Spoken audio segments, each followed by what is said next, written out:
오늘은 부활절입니다. 표정들이 왜 그래요? 뭔가 이렇게 좋은 소식 들으면 웃고 그래야 되는 거 아니에요? 그렇죠? 기뻐하고. 그리고 오늘은 건강한 교회의 생일입니다. 그래요. 언젠가는 어, 사실 복음이란 게 기쁜 소식이라는 뜻이잖아요, 그죠? 어, 우리가 예수의 십자가와 부활의 복음, 그 찐 복음이죠. 그 굳이 얘기하면 그런 성경을 보면 복음으로 가득 차 있습니다. 그렇죠? 기쁜 소식들. 흑암 중에 빛이 있으라 하실 때 빛이 있었고 창조가 시작됐을 때 이것이 복음이죠. 그죠? 인간이 타락했을 때 그들을 위해 약속하신 여인의 후손 복음이고 노아홍수 시대에 모두가 멸망해야 하나 노아와 그의 가족을 방주를 통해 구원해 주신 것 뭐예요? 복음이죠. 많은 것들이 복음인데 우리는 말씀을 너무 무겁게 대하죠. 오늘도 좀 그런 것 같아요. 오늘 고난 주간 끝났어요. 그죠? 성금요일도 지났습니다. 부활의 아침을 기념하는 날 부활절이고 교회의 시작, 교회 탄생, 또 나아가 건강한 교회의 시작을 기념하는 날이기도 합니다. 좀 그런 기쁨이 우리에게 있었으면 좋겠습니다. 자, 우리 교회가 지금 몇 살 됐을까요? 몇 달? 예. 자, 물론 이제 정확한 날짜를 계산하는 것은 조금 복잡할 수 있는데 저희는 매해 부활주일을 건강교회 창립기념주일로 우리가 지내고 있습니다. 그 이유는 어차피 날짜를 모른다면 어떻게 한다? 예, 교회 탄생일을 기념하여 우리가 같이 지내자라고 했습니다. 우리가 준비 모임으로 시작하고 교회로 세워져가는 과정 속에 처음 맞이한 부활주일은 2017년도 부활주일입니다.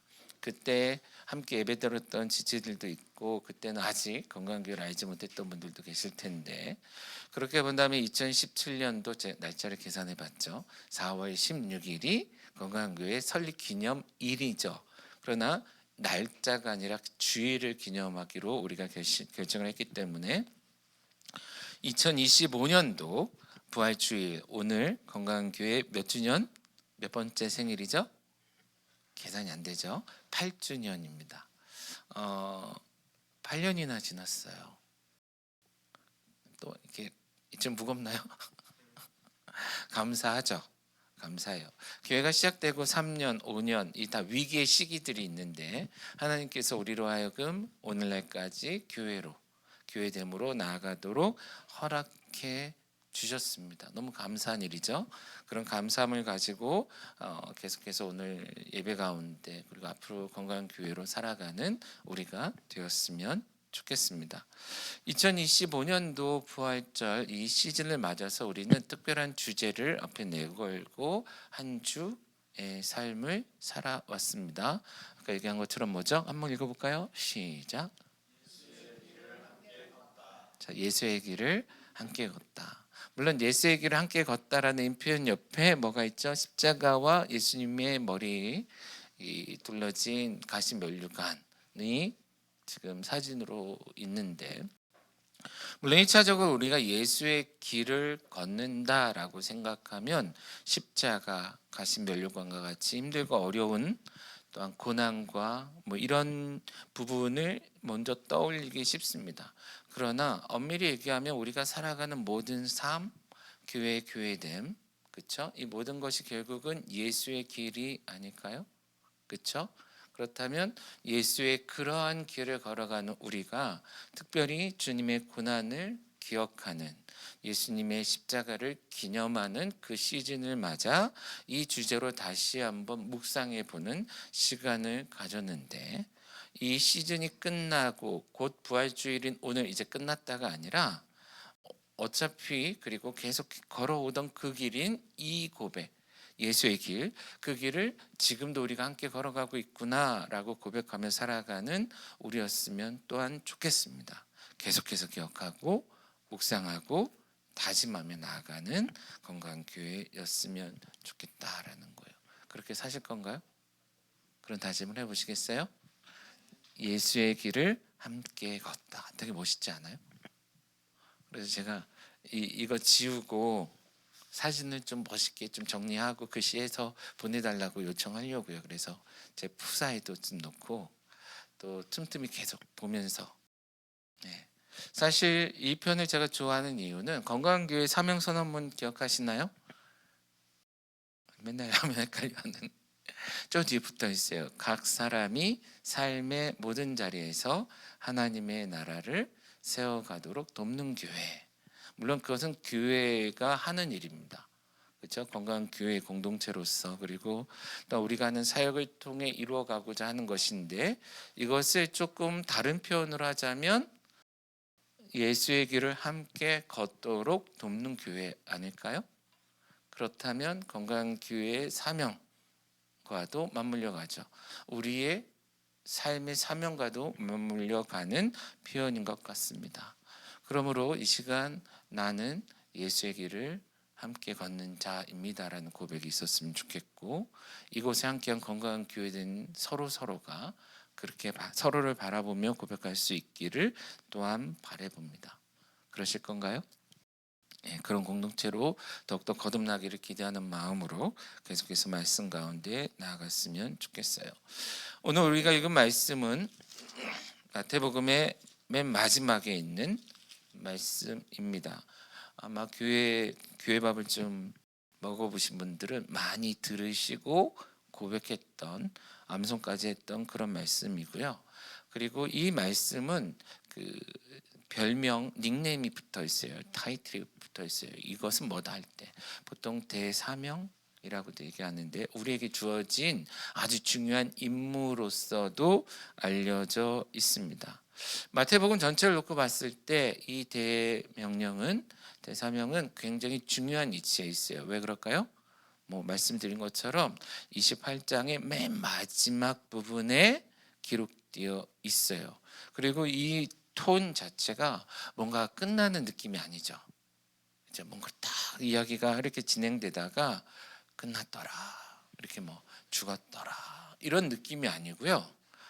굉장히 진취적이지 않아요? 그렇죠? 하늘과 땅의 모든 권세를 내게 주셨으니 하시면서 하시는 예수님의 그때 볼륨은 모르겠지만 이 내용 자체는 굉장히 공격적이고 진취적입니다. 그러니까 사실 그 뒤에 뭔가가 기록되어 있어도 이상하지 않을 분위기예요. 그렇죠? 그럼에도 불구하고 거기서 딱 끊었어요. 무슨 뜻입니까? 아주 중요하다. 그리고 다른 복음서를 보면 예수님의 승천 사건도 따로 기록되어 있기도 하잖아요. 사도행전 앞부분도 그렇고. 그러나 마태는 의도적인 것처럼 이곳에서 딱 끊었죠. 그렇죠? 그리고 이 말씀 마태복음을 보면 조금은 다른 느낌이 느껴지는데, 정말 예수님의 사역을 되게 디테일하게 기록하고 있어요. 제자들과 했던 사역들이나 예수님의 고난과 죽으심에 대해서도. 그러나 유독 부활 사건에 대해서는 굉장히 짧게 넘어가요. 그리고 그 과정 속에 제자들은 별로 등장하지 않습니다. 그런데 갑자기 그 부분을 간략히 마무리하면서 11제자가 동시에 등장하고 이 제자들 향해서 이 메시지를 주심으로 또 마태복음을 마무리하고 있는 것을 볼 수 있습니다. 강조하고 있는 것 같아요. 중요한 말씀이죠. 그렇죠? 부활 사건 이후 부활이 끝이 아닌 무엇인가가 시작되고 있고 그것이 급격하게 진행되고 있음을 엿볼 수 있는 장면입니다. 그렇다면 이 말씀을 더 잘 이해하기 위해 지금 그 배경을 한번 우리가 이해해 볼 필요가 있을 것 같아요. 우리가 시간이 없어서 다 읽지는 못하지만 지난 금요일의 말씀과 이어서 우리가 연결해 주시면 좋은데, 이런 분위기와 사뭇 다른 분위기가 바로 직전 말씀들에 기록되어 있습니다. 예수님은 11 제자들을 향해서 지금 세상을 향해 가라, 내가 너와 함께 할 거야, 너희에게 권능을 줄게 라고 얘기하시지만 바로 그 전의 내용들을 보면 완전 다른 느낌으로 기록되어 있습니다. 쉽게 얘기하면 폭망한 제자들, 그러니까 예수님께서 붙잡히시기 전날 밤부터 예수님의 죽으심 그리고 부활 직전까지의 분위기는 완전히 다른 느낌이었다라는 거예요. 예수님의 공동체 11제자 뭐 하나가 죽었기 때문에 11제자죠. 어쨌든 이 제자 그룹으로 놓고 보면 바로 직전의 분위기는 그냥 끝난, 소위 말해 해체된, 망해서 뿔뿔이 흩어질 수밖에 없고, 다시금 모여서 뭔가를 할 수 있을까? 소망이 있나? 라고 질문해 볼 만큼 어두운 분위기였습니다. 이런 거죠. 예수님의 제자들을 3년 넘는 시간 동행하며 그렇게 사역을 같이 했는데 결과적으로 뭐냐? 제자 중에 하나, 그것도 임원 역할을 하던, 회계 역할을 하던 가룟 유다는 예수님을 돈 받고 팔았습니다. 그리고 예수님은 그 결과 십자가에 달려 죽으셨죠. 그리고 수제자라 불렸던 베드로는 뭐 그렇게 매번 몸만 있으면 앞에 나가가지고 막 했는데 어떻게 했어요? 예수님을 사람들 앞에서 3번이나 부인했고, 그 실망감, 물론 죄송한 마음도 있고 은혜 다 생각할 수 있으나 적어도 그 순간, 닭이 우는 그 순간 그의 자아는 무너졌겠죠. 바닥을 쳤을 겁니다. 성경에도 보면 그가 굉장히 심히 통곡했다. 비털리라고 영어 표현으로 쓴다 그랬잖아요. 쓴 눈물을 흘린 거예요. 그렇죠? 그리고 제자들은 어땠습니까? 모든 제자들은 예수님께서 너희가 나를 버릴 거야 했을 때 우리는 죽어도 예수를 버리지 않을 겁니다. 베드로가 먼저 외쳤고, 그때 에코처럼 합창단처럼 10명이 외쳤어요. 저도요. 나도 주를 버리지 않을 거예요. 죽어도 절대 never 뭐 이렇게 했겠죠. 이런 분위기였어요. 그러나 어떻게 됩니까? 어떻게 됐어요? 26장 31절에 아니야 너희는 나를 버릴 거야 하신 그 말씀대로 됐습니까? 안 됐습니까? 됐습니다. 말씀 한번 보시면 마태복음 26장 56절입니다. 보시죠. 예, 같이 읽어볼까요? 시작. 그러나 이렇게 된 것은 다 선지자들의 글을 이루려 함이라 하시더라. 그 다음 이에 제자들이 다 예수를 버리고 도망하니라. 자, 10명 베드로는 거기 가 있었으니까 나머지 10명 같이 모여서 무로 몰려다녔을까요? 어떻게 도망갔을까요? 뿔뿔이 흩어지지 않았을까요? 그렇죠. 숨어들었겠죠. 어딘가에. 그들은 예수의 제자됨을 이 순간 포기한 것과 마찬가지죠. 그죠? 그들은 예수를 버리고 도망갔습니다. 그리고 마태복음을 보시면 그 이후에 제자들은 거의 등장하지 않아요. 심지어 마태는 부활의 사건에서조차 여인들이 제자들에게 이것을 알리러 갔다 정도만 얘기할 뿐 제자들의 활동은 전혀 나타나지 않습니다. 다른 복음서에서는 베드로가 막 뛰어오고 이런 얘기 있는데 전혀 나오지 않아요. 마치 제자들의 존재 자체를 무시하듯이, 심지어 이것을 기록한 건 누구예요? 제자 중에 하나였던 마태로 우리는 알고 있잖아요. 그죠? 마태는 그 순간 제자 공동체는 끝났다라는 것을 전제하고 말씀을 기록하고 있는 것 같아요. 실제 우리는 그 뒤에 제자들이 흩어진 뒤 예수님이 당하시는 고난들, 많은 사람들이 예수를 비난하고 모함하고 예수님을 때리고 욕하고 침뱉고 할 때에 군병들이 예수님을 질질 끌고 가고 십자가에 못 박고 할 그때에 이 반전을 기대해야 하지 않을까요? 우리가 이 내용을 몰랐다면 어디선가 10명의 11명의 제자들이 마치 그 반지의 제왕에서 뭐죠? 간달프가 막 해양 태가 딱 뜰 때 막 말을 타고 쫙 안 맞나요? 제자들이 몰려 들어와서 예수님을 딱 포위하듯이 이런 반전을 기대할 만하잖아요, 그죠? 근데 말씀을 보면 반전이 없는 게 반전 아닐까요? 예수님이 제자들을 위해 한 일이 뭔데? 그들이 예수님과 무엇을 경험했는데? 얼마나 대단한 것들을 봤어요. 얼마나 대단한 것들을 경험했어요. 그 역사의 중심, 그 시대 역사의 중심에 서서 예수 옆에서 예수님을 향해 쏟아지는 찬사와 그 영광을 같이 받아 누렸던 제자 공동체 아니에요? 그러나 아무런 것도 하지 않았습니다. 아니요, 하지 못했습니다. 그만큼 박살이 난 거죠. 모든 면에서 해체 수준이었던 거예요. 자, 여러분들이 그 제자들 중에 하나였다면, 그리고 그런 제자 중 하나로서 부활하신 예수님을 길가에서 만났어. 어땠을까요? 저 예수님이 오셔. 어떻게 했을 것 같아요?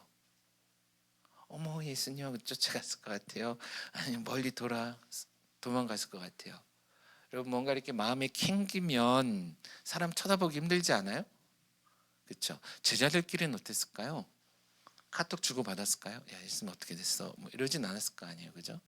서로 바라보며 얼마나 민망해 했을까. 베드로만 아니라 모두가. 사실 그때 그들은 끝난 거와 마찬가지죠. 예수 제자 공동체는 그들이 예수를 버리고 뿔뿔이 도망갈 때에 이미 끝난 거와 마찬가지였던 거예요. 말씀의 배경을 말씀 살펴보면 그런 느낌이 들어요. 그런데 그런 제자들의 그런 모습을 아시고 예수님은 미리 예고하신 거죠. 오히려 반전은 예수님께 있습니다. 내가 죽어도 주를 버리지 않을 겁니다 하는데, 아니야, 니네 나 버릴 거야, 이렇게 얘기하시고, 그리고 제가 죽을지언정 주님 붙잡고 살 겁니다 하는 여자들에게, 아니, 됐고 내가 나중에 살아난 후에 갈릴리로 와라. 내가 먼저 갈릴리에 가 있을 거야 말씀하신 거죠. 그리고 주신 말씀이 이 말씀인 거예요. 실제적으로 28장 16절에 보시면,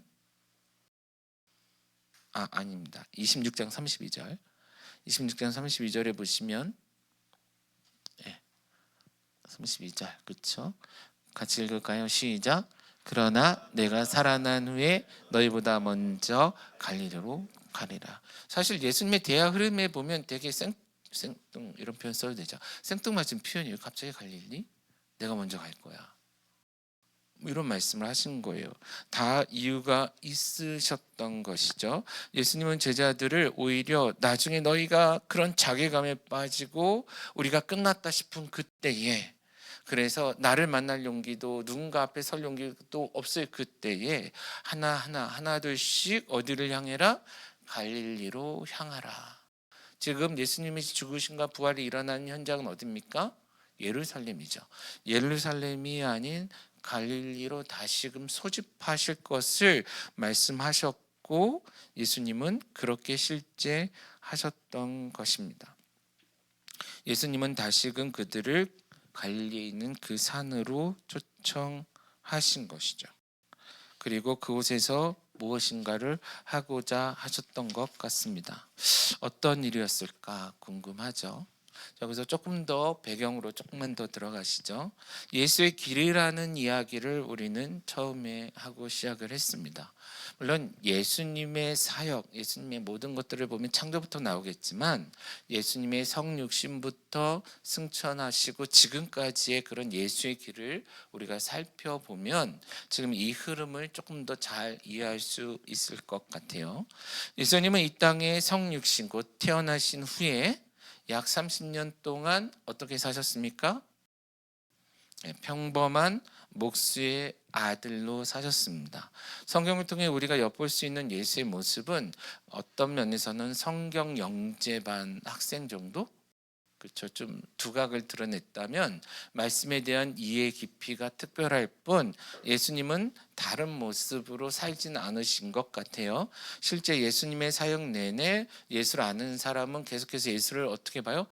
저거 목수의 아들 아닌가? 라고 물어보잖아요. 그죠? 예수님은 특별한 두각을 드러내지 않으십니다.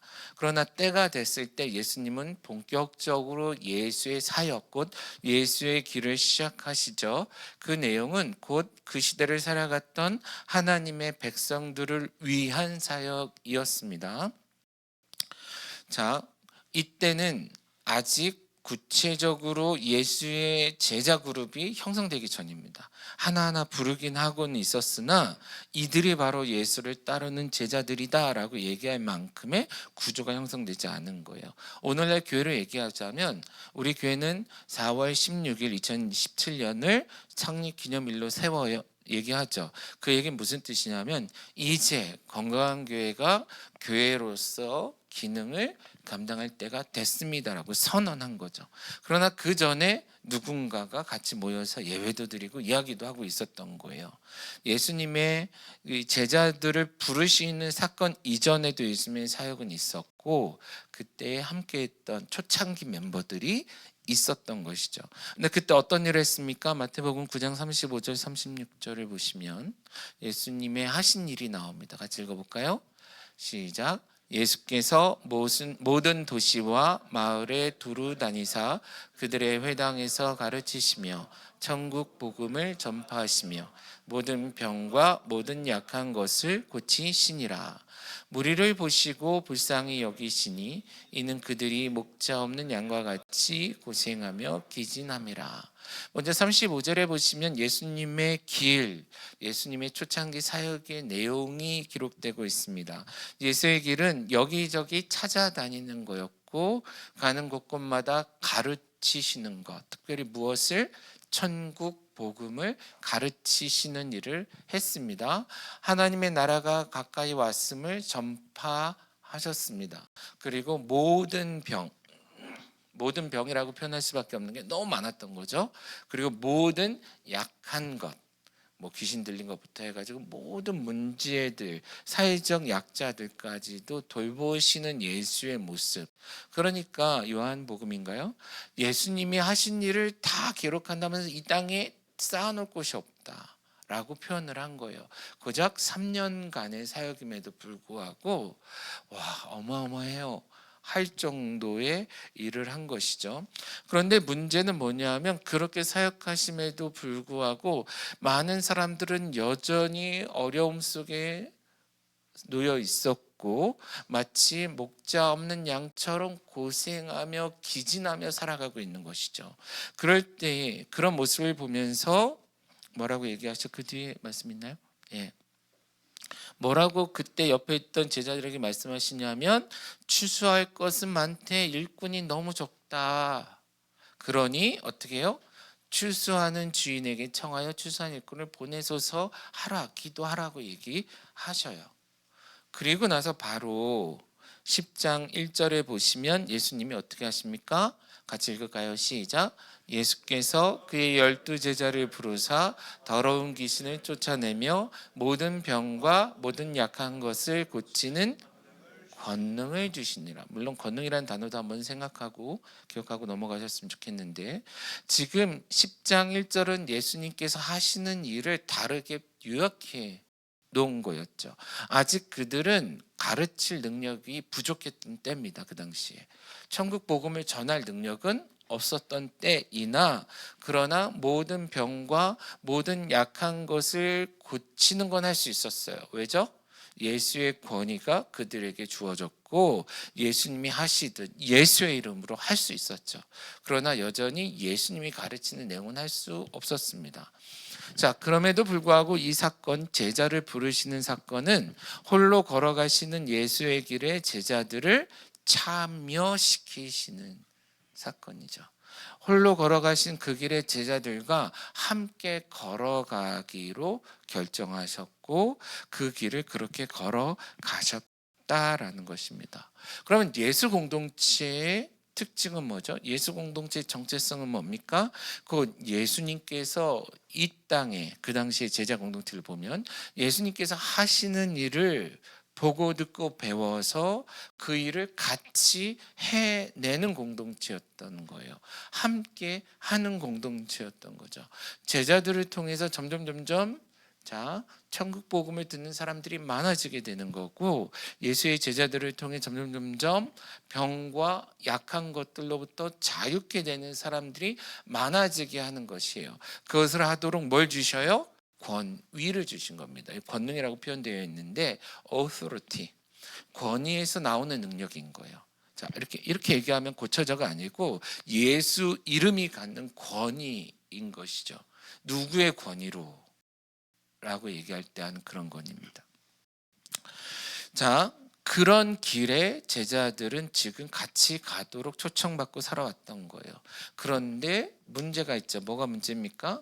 제자들이 같이 갈 수 없는 길이 있는 거였죠. 자, 예수님의 길은, 예수님의 십자가의 길, 곧 죽으심과 부활은 제자들이 따라갈 수 없는 길이었어요. 여기서 얘기는 예수님처럼 할 수 없다라는 거였어요. 물론 그렇다고 제자들이 예수를 버린 것 자체를 합리화시킬 수는 없습니다. 그렇죠? 같이 고난 당할 수 있었어요. 그러나 그렇지 않았던 거죠. 안 하기로 결정한 거예요. 그렇죠? 제자 중에 하나였던 베드로조차도 그날 밤에 네가 예수의 당이구나 할 때 그래 내가 예수의 당이다 하며 예수 옆에 서서 그 모든 비난과 모든 것들을 같이 할 수도 있었던 거나 그들은 그렇게 하지 않았던 거예요. 그러므로 인해 예수님이 홀로 가셔야만 했던 십자가의 길을 꼭 그렇기 때문에 제자들이 예수를 버렸다라고 얘기할 수는 없지만, 그러나 엄밀히 얘기하면 예수의 길 중에 어떤 길은 예수님만이 갈 수 있는 길이죠. 그 길이 뭐예요? 곧 한마디로 얘기하면 십자가의 길입니다. 물론 우리는 너무나 쉽게 우리도 예수의 십자가를 따라 십자가의 길을 따라 갑시다라고 얘기해요. 그러나 이때 의미는 조금은 다른 의미입니다. 그렇죠? 예수님처럼 우리도 십자가에 달려 죽을 수 있어 없어요? 죽을 수 없고 죽을 이유도 없어요. 내가 십자가에 달려 죽으면 오늘날 많은 사람들이 얘기하는 그냥 개죽음일 뿐인 거죠. 의미 없는 죽음이에요. 왜요? 예수의 십자가에서 죽으신 그 죽음은 역사에 단 한 번 유일하고 한 번의 그 죽으심으로 더 이상 뭐가 필요 없을 만큼 단회적인 사건으로 끝나는 영원한 하나님 나라에 이를 때까지. 그러므로 오늘날 우리가 예수님처럼 십자가에 달릴 필요는 당연히 없습니다. 그럼에도 불구하고 제자인 우리가 십자가의 길을 간다라고 얘기했을 때는 예수님께서도 그 험하고 힘든 인생의 길, 십자가의 길을 걸어가신 것처럼 우리도 견뎌내는 것이죠. 좁은 길, 험한 길을 그분을 본받아 가자라는 뜻이에요. 그렇죠? 바로 이 홀로 가시는 그 길을 가실 그때에 그 길을 따라가던 제자들의 공동체는 깨진 겁니다. 해체된 거죠. 그들은 실패했던 거예요. 그리고 그 다음을 약속할 수 없었던 것이죠. 그러니까 예수님께서 제자들을 이렇게 모아놓고 야 내가 십자가 지고 돌아올 테니까 기다려 하신 그때가 그게 아니었던 거예요. 이때 다 끝난 거죠. 끝났던 거예요. 예수님이 죽으심으로 the end 쳐질 뻔한 그런 상황이었던 것이죠. 그런데 예수님의 부활은 이 끝나버린 이 상황, 끝날 것 같았던 이런 상황을 반전시킨 사건이었다라는 거예요. 새로운 변화가 시작될 수 있게 된 것이고, 홀로 가시며 제자들로 보면 끊어져 버린 그 길을 다시금 회복시키는 그 일이었다라는 거예요. 한번 생각해 보시죠. 예수님께서 죽으시고 부활하셨어요. 그렇죠. 오늘을 그걸 기념하잖아요.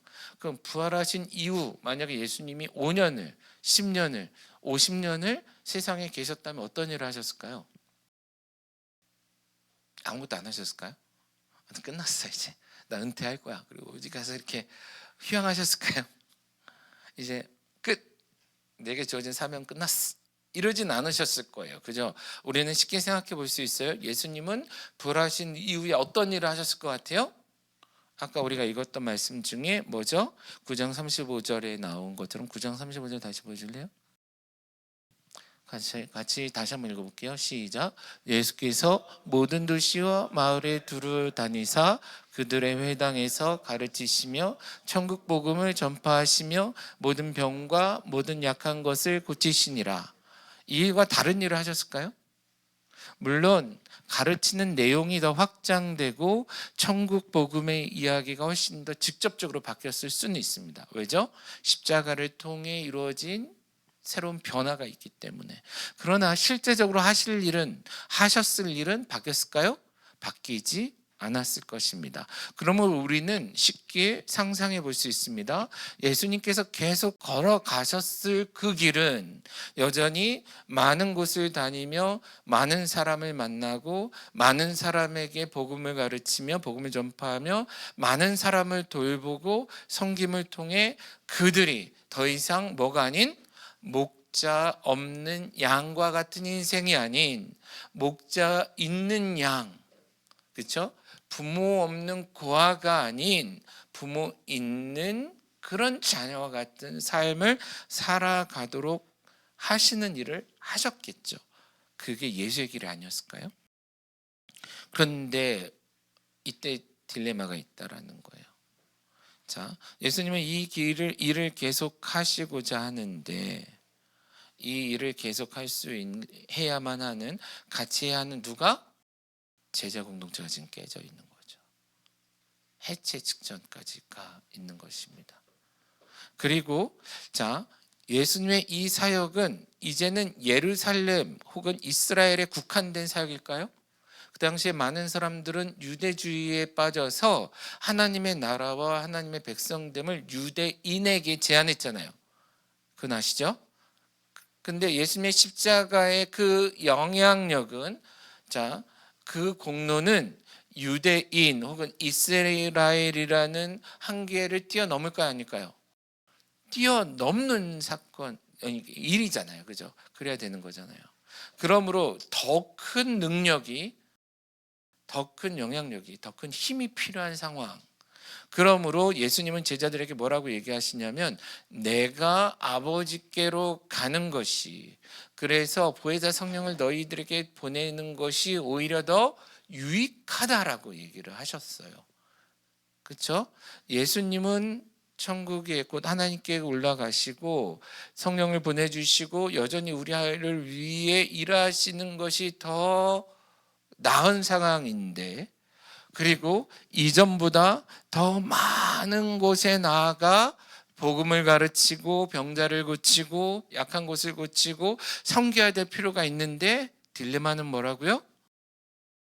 그것을 직접 혹은 간접적으로 할 수 있는, 해야 하는 예수 제자 공동체는 지금 박살나 있다라는 거죠. 해체되어 있다라는 거예요. 어떻게 해야 될까? 라는 거예요. 예수의 그 길을 계속해서 걸어가야 될, 감당해야 될 주체가 사라진 것이죠. 우리는 너무나 쉽게, 우리가 너무 오랫동안 알고 지냈기 때문에 예수의 공동체는 애당초 되게 안전했을 거라고 생각하기 쉬운데 그렇지 않은 거예요. 자, 그런데 그런 제자 공동체를 예수님은 다시금 뭐 하시는 거예요? 재건하시는 겁니다. 새롭게 하시는 것이죠. 그게 뭐예요? 갈릴리로 제자를 부르신 사건입니다. 그리고 그곳에서 오늘 우리가 읽은 말씀에 있는 다시금 그 명령을 주심으로, 사명을 주심으로, 임무를 주심으로, 곧 다시금 그들을 제자로 부르심으로 이 길을 계속 가게 했다라는 것이죠. 여기 말씀해 보시면, 자, 앞에서는 내가 너희보다 먼저 갈릴리로 가리라 했지만 16절 말씀해 보시면 28장 11 제자가 갈릴리로 가서 예수께서 지시하신 산에 이르렀다라고 되어 있어요. 자, 그러면 갈릴리뿐만 아니라 어디로 모이라라고 말씀을 하셨을 거예요. 그 어디는 어디였어요? 모르죠. 주소 우리는 몰라요. 그러나 그들은 알았겠죠. 알았으니까 다 모였을 거 아니에요. 그죠? 근데 그곳이 어디야? 산이에요. 그렇죠? 물론 이 산이 정확히 어디 무슨 산이라고 성경은 기록하고 있으나 제자들끼리는 기록할 필요가 없을 만큼 아마 굉장히 의미 있고 상징적인 산이었을 것 같아요. 그래서 물론 이건 뭐 신학적인 건 아니지만 제가 추론하기에 만약에 그곳이라면, 이 산이라면 예수님께서 처음 그들을 제자로 부르신 그 산이 아닐까 생각해 볼 수 있지 않을까요? 실제적으로 누가복음 6장 12절부터 보시면 이 말씀은 12절 13절을 보시면 예수님께서 제자들을 세우실 때에 대한 표현입니다. 예수님께서는 이때에 기도하러 산에 가셨습니다. 그리고 밤이 새도록 하나님께 기도하셨고, 기도하신 후에 밝은 후에 제자들을 부르셔서, 그러니까 제자를 부를 때 많은 이들이 모였겠죠. 그 중에 12를 택했고 그들을 사도 곧 예수의 제자로 세우셨습니다. 그리고 그들의 이름이 나온 다음에 뭐라고 얘기하면 산에서 내려오사 이렇게 표현되어 있어요. 그러니까 제자들을 처음 불러서 너희가 내 제자야, 너희는 특별히 세운 나의 제자 12명이야 라고 하신 것이 어디입니까? 산이었던 것을 우리가 생각해 볼 수 있죠. 그리고 그 사역의 초기 장소는 갈릴리 지역이었습니다. 갈릴리의 어떤 특정 산에서 예수님은 기도하시고 제자를 세우셨고, 그렇죠? 자, 그리고 예수님은 지금 이 본문 가운데 죽임 당하시기 직전에 제자들을 다시금 그 산으로, 물론 여기서 이제 그 산이 딱 그거다 이렇게는 저는 얘기하기는 어렵겠지만 그렇게 생각이 돼요. 하여튼 그곳으로 보내셔요. 그리고 그곳에서 다시금 그들과의 언약을, 그들과의 약속을, 그들의 부르심을 새롭게 하고 있는 것 아니냐는 거죠. 실제적으로 되게 상황이 비슷하게 돌아가요. 11제자, 이젠 11명이죠. 모였으나 어떤 이는 예수를 경배하고 어떤 이는 여전히 의심하고 있어요. 예수님께 처음 부름받은 제자들 중에도 열성 있는 제자와 나 뭐지 하는 제자 있었겠죠. 마치 이 어리버리한 모습은 비슷해 보여요.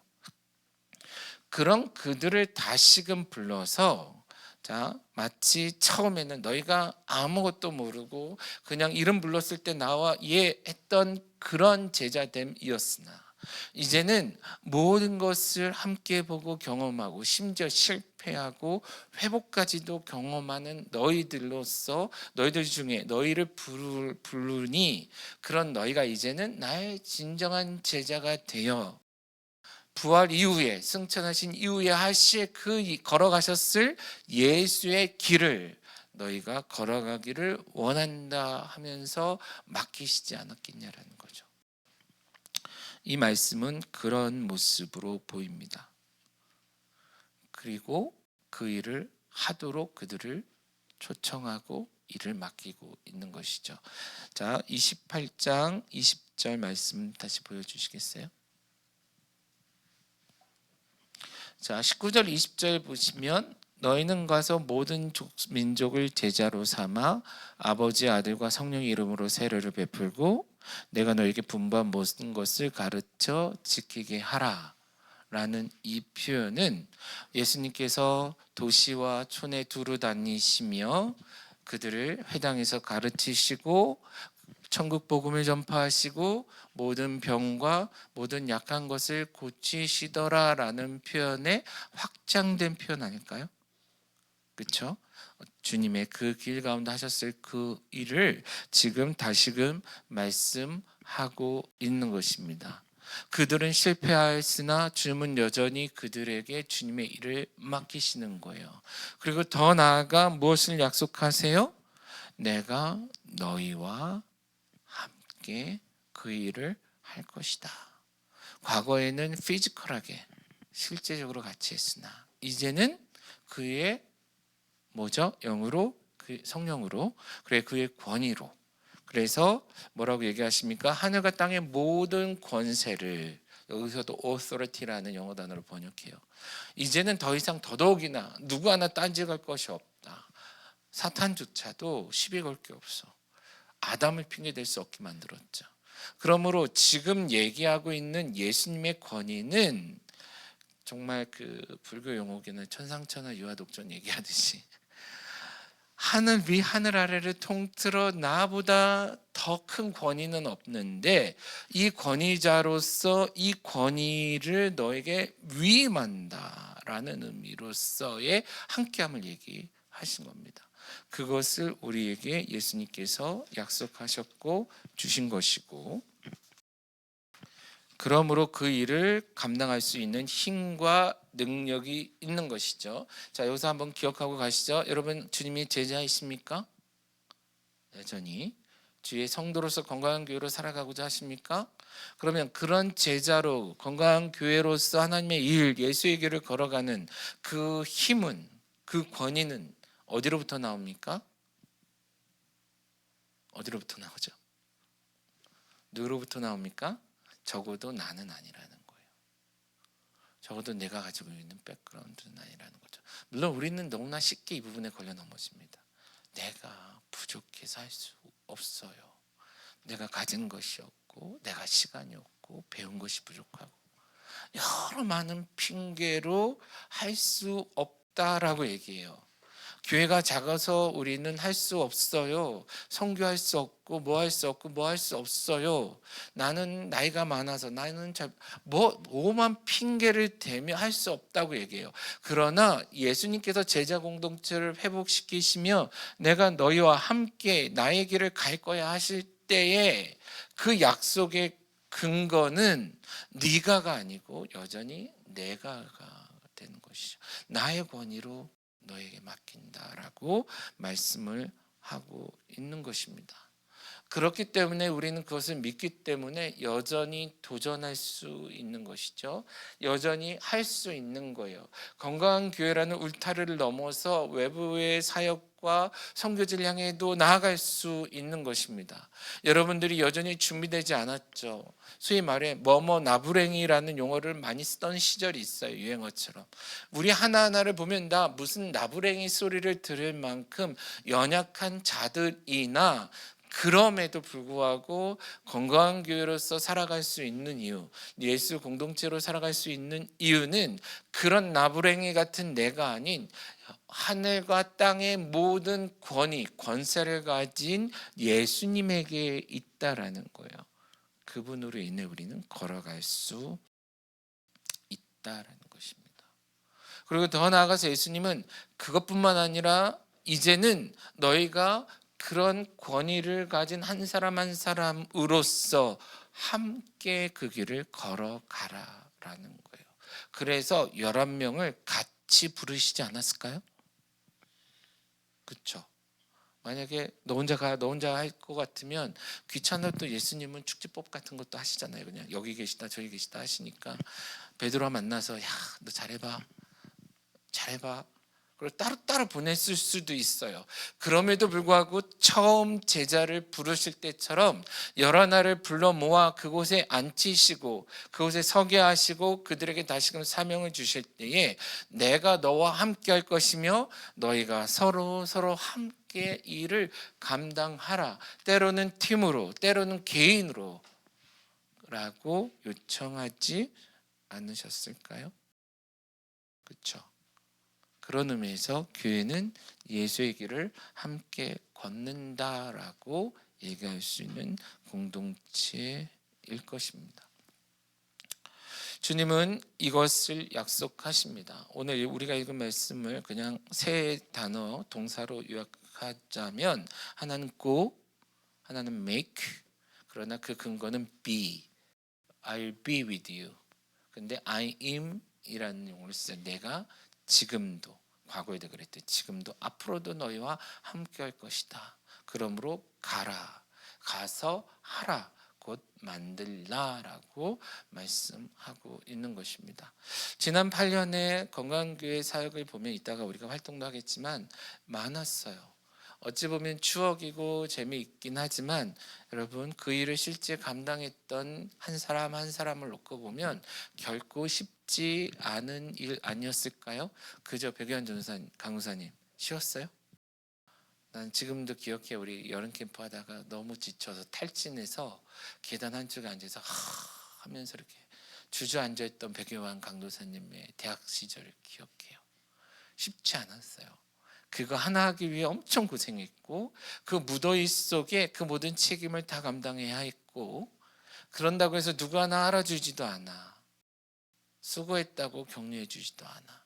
그런 시간들이 그런 사역들이 우리 안에는 엄청나게 많이 있었어요. 그런 시간들이 모여진 8년, 물론 그 이전부터 시작은 있었으나 어쨌든 그러한 역사입니다. 쉽지 않은 길이었어요. 그럼에도 불구하고 이제 8년 정도 됐으니 그만할까? 혹은 10년은 채우고 그만둘까?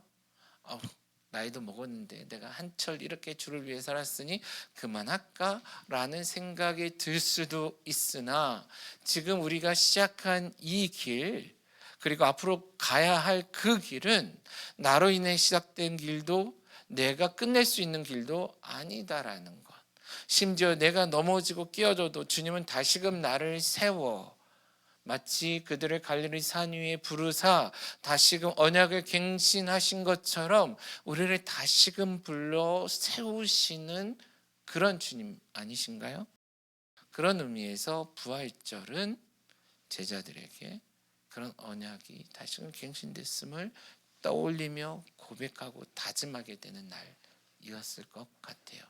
그런 의미에서 건강한 교회인 우리에게는 이 부활절이 제자된 우리로서의 그런 시간이며, 더 나아가 건강한 교회를 저렇게 고백하는, 각 사람이 삶의 모든 자리에서 하나님의 나라를 세워가도록 돕는 교회, 그리고 세워가는 한 사람 한 사람의 교회됨을 다시금 기억하고 고백하는 날이며, 그것을 서로 함께 도와서 해가기로, 함께 걸어가기로 다짐하는 날이었으면 좋겠다라는 것입니다.